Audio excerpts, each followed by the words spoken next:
የአውሮፓ ታላላቅ ክለቦችን የተመለከተ ወቅታዊና ዕለታዊ ጥንቅሮችን ከምታደምጡበት የዩቲዩብ ቻናላችን የመረጃ ሰዓታችን ላይ ትገኛላችሁ። ለዚህም ሰዓት በርከት ያሉ ስፖርታዊ ጥንቅሮችን ለእናንተ ውድ አድማጮቻችን ይዘን መጥተናል። እስከ ፕሮግራማችን ፍጻሜ ቆዩን። ላይክ፣ ሰብስክራይብ እና ሼር ማድረግ እንዳይረሳ ውድ ቤተሰቦቻችን። በመረጃ ሰዓታችን ላይ ዛሬም ትልቅ የአውሮፓ ክለቦችን የተመለከተ በተለይም የዝውውር መስኮቱ ላይ ከዛም በዘለል ደግሞ በዚህ ሰዓት እናንተ ውድ አድማጮቻችን ብትሰሟቸው ያልናቸውን መራርጠን ይዘን መተናል። በታላቅ ክለቦች ሪያል ማድሪድ ቤት ዛሬ አንድ የተፈጠረ ትልቅ እውነት አለን፣ እነግራችኋለን። ዝውውርም ጋር አያይዘን ሰፊ መረጃዎችን ይዘናል። በባርሴሎና የመረጃ ሰዓታችን ወደ 1.4 ቢሊዮን ዩሮ አስፈልጎታል ክለቡ በምን ጉዳይና እንዴት ይፈታል የሚለውን ጨምሮ የቡድን ዜናና በባርሴሎና በኩል ተጨማሪ መረጃዎችን እናነሳለን። የዓለም ዋንጫ ጊዜው ደረሰና ከና አነጋጋሪነቱ አነጋጋሪ መረጃዎች በዚህኛውም ጥንቅራችን ተይዟል። አብራችሁን ቆዩን። በተወዳጁ የእንግሊዝ ፕሪሚየር ሊግ የመረጃ ሰዓታችን በርከት ያሉ አጫጭር ስፖርታዊ ጥንቅሮችን ዛሬም ለእናንተ ውድ አድማጮቻችን ይዘን መተናል። በፕሪሚየር ሊግ አጫጭር ስፖርታዊ መረጃዎቻችን በማስቀጠል ታላላቆቹን የፕሪሚየር ሊግ ክለቦች የተመለከተ ልዩ ጥንቅራችን ይቀጥላል። በተለይም ዛሬ ሰበር መረጃ በማንቸስተር ሲቲ ዝውውር ላይ ይዘናል። ለሲቲ ደጋፊዎች ልዩ ጥንቅርና የእናንተን ሀሳብ አስተያየትም እንሻበታለን። ከቼልሲ ጋር በተያያዘ የዝውውር ጉዳዮች ላይ ተጨማሪ የቡድን ዜናዎችም በዚህኛው የመረጃ ሰዓታችን ለእናንተ ውድ አድማጮቻችን እንደ ሁልጊዜው የምናካፍላችሁናል። በሊቨርፑል የዝውውር ጉዳይ ላይ አንድ ዩራላ ሹመት ተከትሎ የሚጠበቁ ትልቅ ዝውውሮች እንዳሉ ይታወቃል። ለመሆኑ በዝውውር ጉዳይ ላይ ድርድሮቹና የሊቨርፑል እንቅስቃሴ እንዴት ያለ ነው የሚል ጨምሮ በቡድን ዜና እናንተ ውድ አድማጮቻችንንም የሊቨርፑል ደጋፊዎችን በተለይ የሚያሳትፉ በርካታ ያሉ መረጃዎችንም ይዘናል። የሊቨርፑልም ደጋፊዎች ላይክ፣ ሰብስክራይብ፣ ሼር እያረጋችሁን አብራችሁን ቆዩን። አርሰናል ወጣቱን ተጫዋች ለማስፈረም ጥያቄ አቅርቧል። ምላሽ ተሰጥቶታል። በርካታ የአርሰናል የዝውውር ጉዳዮችን በተመለከተ ለየት ያለ ጥንቅር አሰናድተን ይዘን መተናል። ወቅታዊ ጉዳዮች ላይ ጥርት ያሉ ነገሮችን እናካፍላችኋለን። ከአርሰናል ጋር በተያያዘም ለሽያጭ ስላቀረቧቸው ተጫዋቾች ዛሬ አርሰናሎች ለደጋፊዎች እወቁልን ያሉትም ትልቅ ጉዳይ አለ። በዚህኛው የመረጃ ሰዓታችን አካተኗል። የአርሰናል ደጋፊዎችም ላይክ እያረጋችሁን ቆዩን። በማንቸስተር ዩናይትድ በኩል የሚፈለጉ ጥምረቶች አሉ። የሳሙኤል ሉካረስትን ልዩ ዘገባ ይዘናል።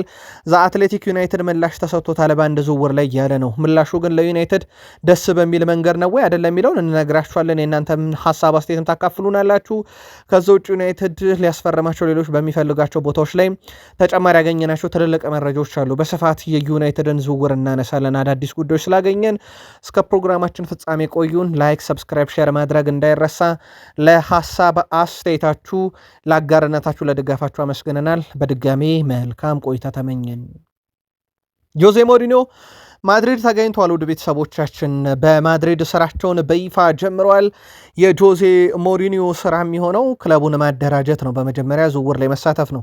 የዓለም ዋንጫ ላይ ስለሆኑ ተጫዋቾች በዚህ ሰዓት ላይ ወደ ስልጠና አይገቡም። ስለዚህ ተጫዋቾችን ማደራጀት፣ ቡድኑን መዋቅራዊ ለውጥ የሚያስፈልጉ ሂደቶችን ከፍሎሬንቲኖ ፔሬዝ እና ከሚመለከታቸው አካላት ጋር የማደራጀትና የማዋቀር ስራዎችን ይሰራሉ ተብሏል። ሪያል ማድሪድ በዝውውር መስኮቱ እንግዲህ ሌላ የጋላክቲኮ ስብስብ ያስፈርማል ተብሎ የሚጠበቅበት ዓመት ነው። እሳቸው ባይፈልጉትም እየተባለ ቢወጣም በተለይም በተከላካይ ክፍል ጨምሮ በርካታ ስራዎች እየተሰሩ ነው ተብሏል። ጉዳዩን ከዛሬ ጀምሮ እሳቸው ደግሞ በይፋ በአካልም ተገኝተው ይሳተፉበታል።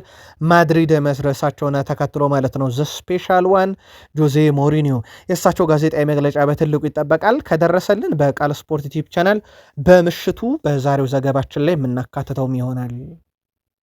በባየር ሙኒክ በኩል ለኦሊሴ የሚቀርብላቸውን የትኛውም የዝውውር ሂሳብ አንቀበልም አሉ። ከዛ በኋላ ዩሊያን አልቫሬዝ ተባለ። የዩሊያን አልቫሬዝ ወኪል ከሪያል ማድሪድ ምንም አይነት የቀረበልን ይፋዊ ጥያቄ የለም አሉ። ሪካርድ የሆነ ገንዘብ ነበር የቀረቡት ፍሎሬንቲኖ ፔሬዝ ግን ያው አትሌቲኮ ማድሪዶችም ወኪሉም አልቀረበልንም ብለዋል። በጉዳዩ ላይ ፍሎሬንቲኖ ፔሬዝ 150 ሚሊዮን ዩሮ ያቀርቡለታል ተብሎ በስፔን መገናኛ ብዙሃን በስፋት የተዘገበው ዩሊያን አልቫሬዝ በባርሴሎና የዝውውር ጥያቄ ቀርቦ በአትሌቲኮ ማድሪድ በኩል የ100 ሚሊዮን ዩሮ የዝውውር ሂሳብ ውድቅ እንደተደረገ ይታወቃል። በዛሬው ዕለት የሚጠበቁ ሁነቶች አንደኛው ለዚህ 150 ሚሊዮን ዩሮ የሪያል ማድሪድ እና የፍሎሬንቲኖ ፔሬዝ ተቀዳሚ ሰው ማን ነው? በዝውውሩ ላይ ምን ያህል ገፍተው ይሄዳሉ? ኦሊሴ፣ ዩሊያን አልቫሬስ ከሆኑ ምላሹ ታውቋል ካሁኑ።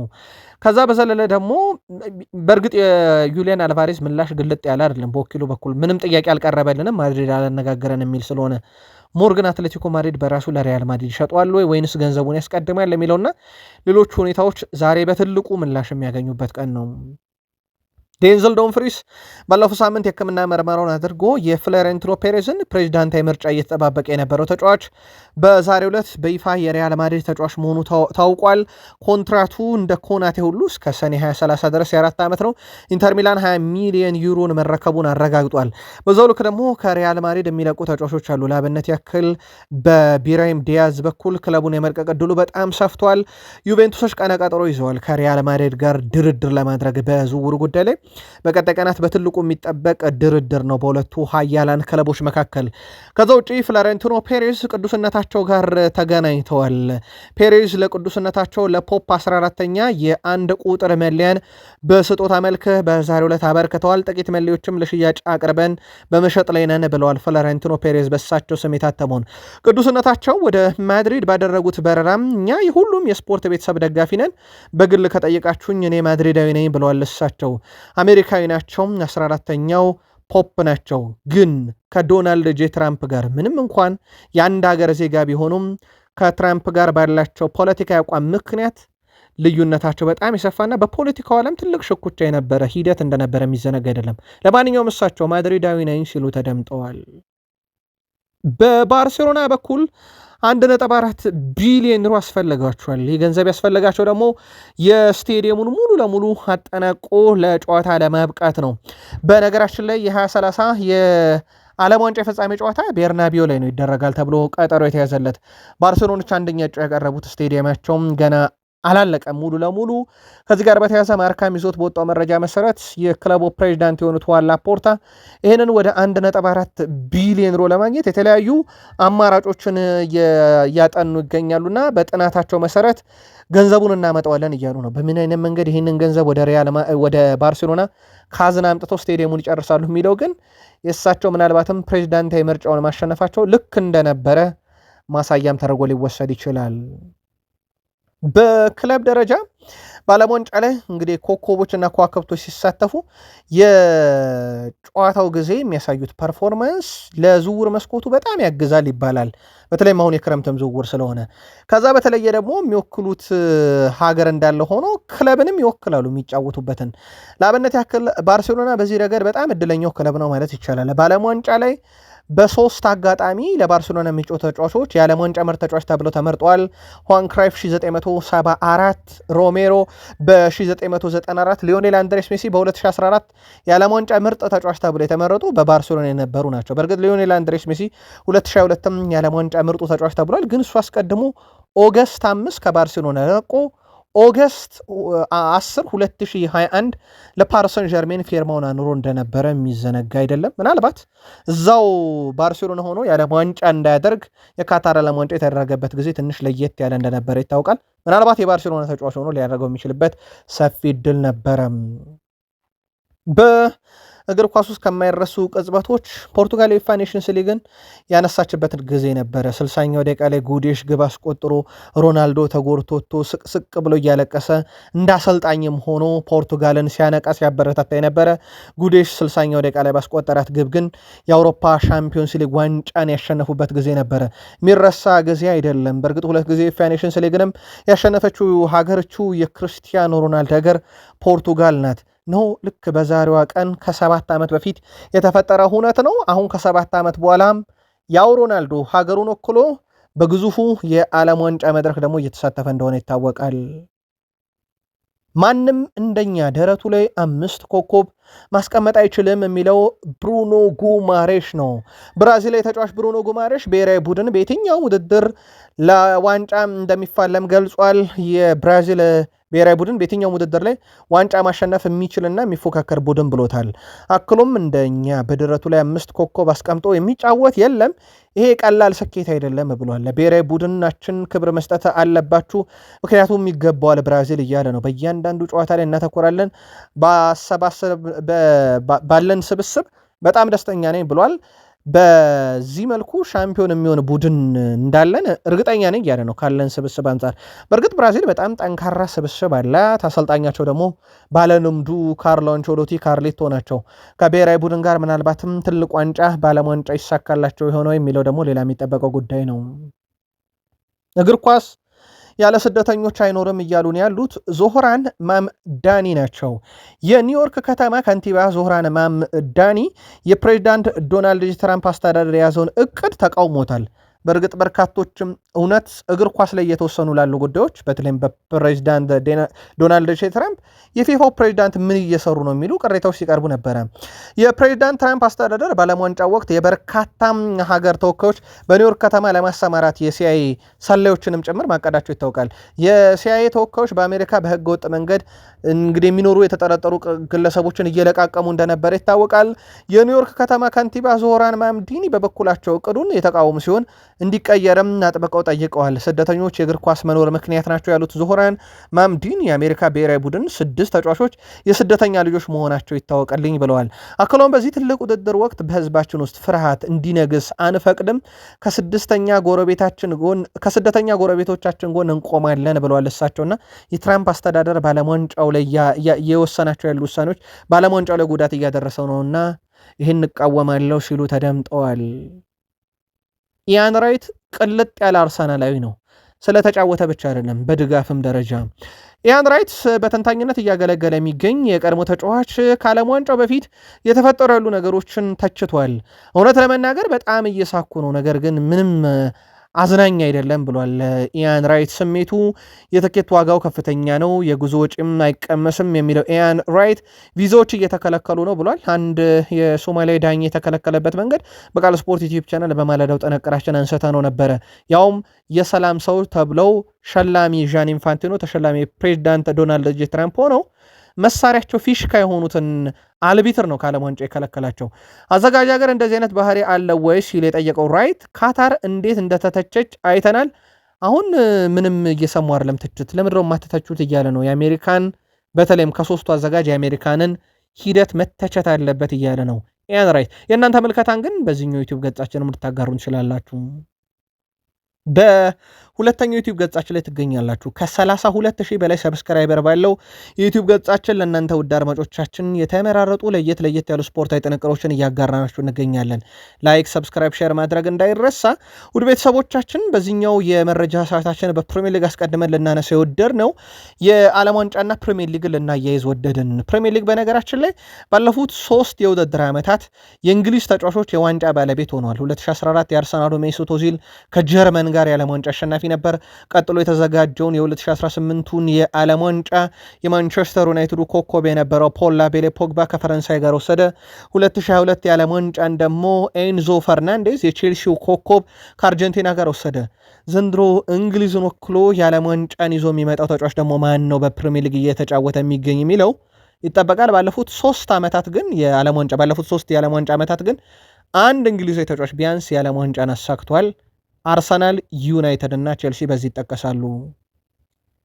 ትላንት አንድ መረጃ በቃል ስፖርት ዩቲዩብ ቻናል ላይ ያቀረብን። በእርግጥ መረጃው ከፕሪሚየር ሊግ ኦፊሻል የተሰጠ መግለጫ ነበረ።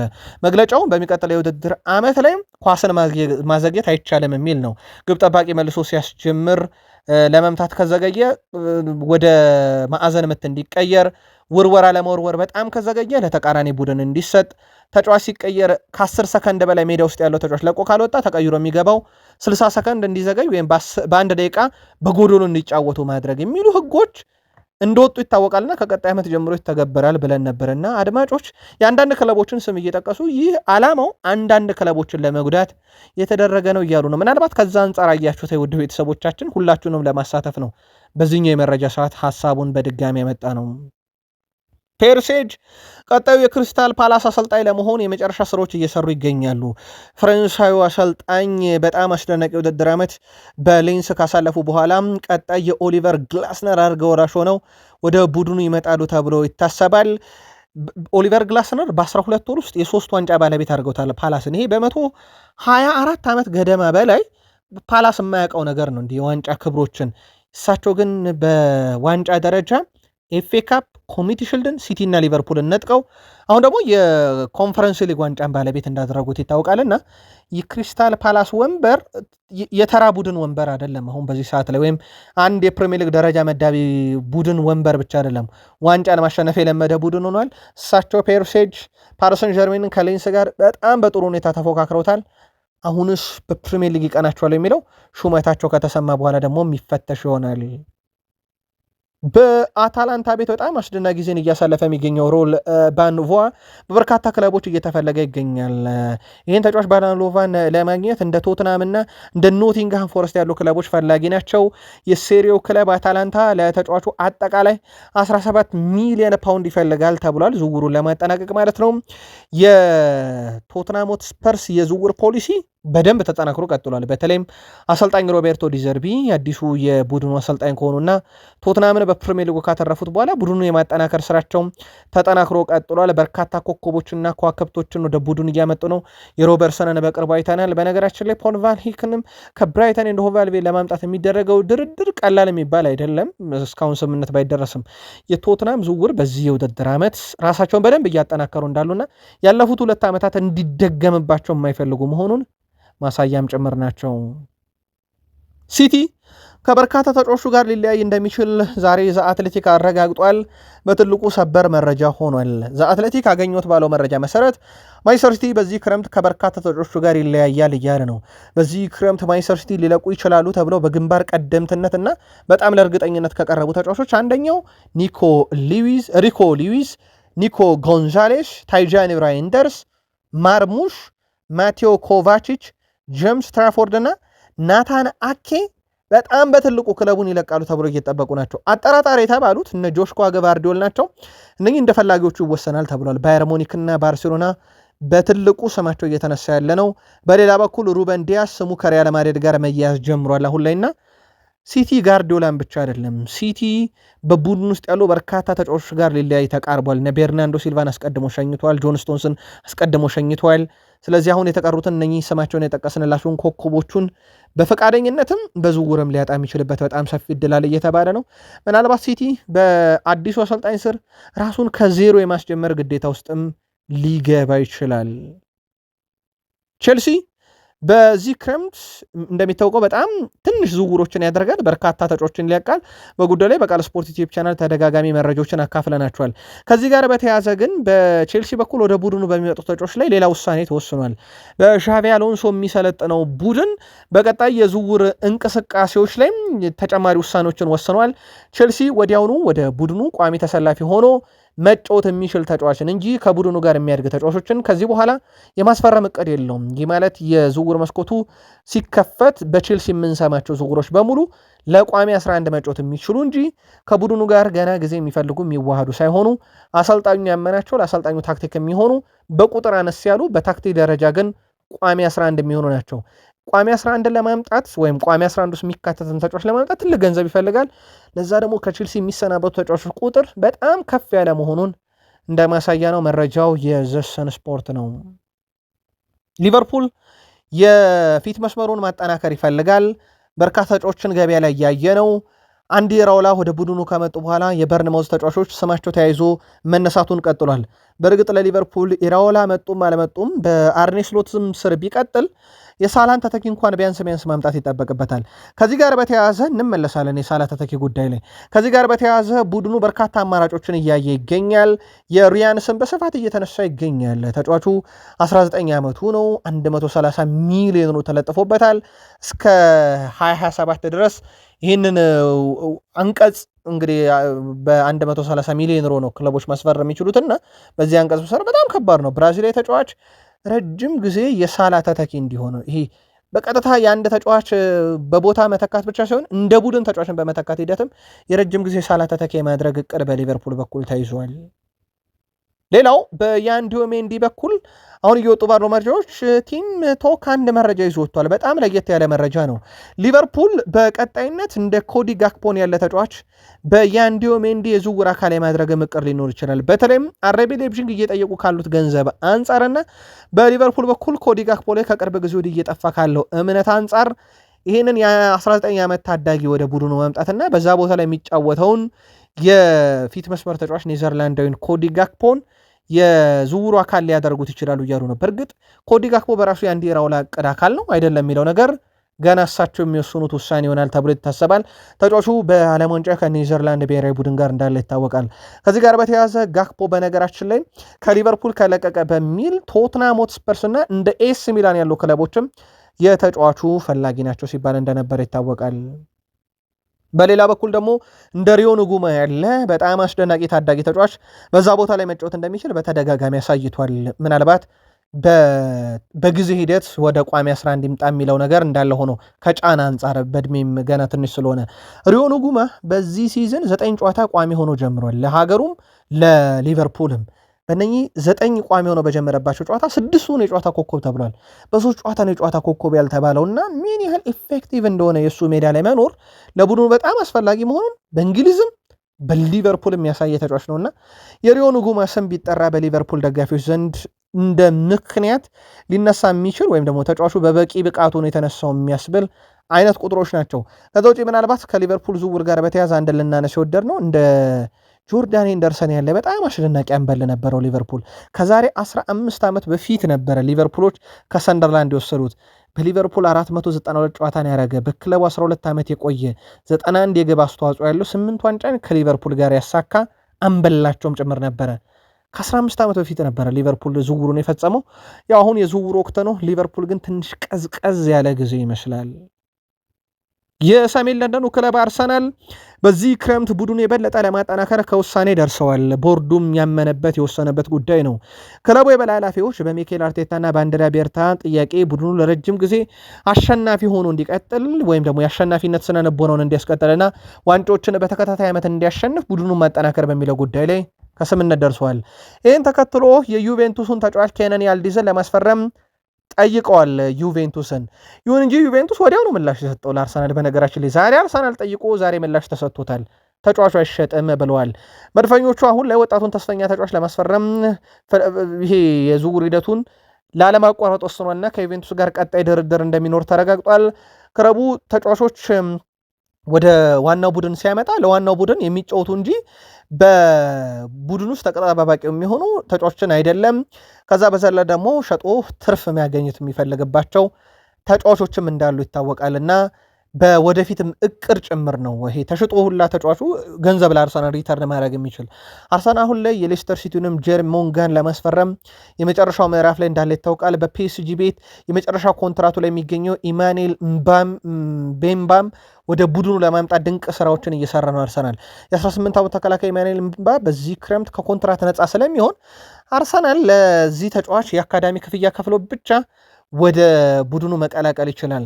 ስለዚህ አርሰናል እነኚህ ዝውውሮች ላይ ትልቅ ስራ ይሰራል። የኬነን ያልዲዝን ጉዳይ ግን ዘአትሌቲክም አረጋግጦታል። የ21 ዓመቱ ተጫዋች ወደ አርሰናል የሚያደርገው ዝውውር ላይ ዛሬ አርሰናል ያቀረበው ይፋዊ ጥያቄ በዩቬንቱስ በኩል ውድቅ ተደርጓል።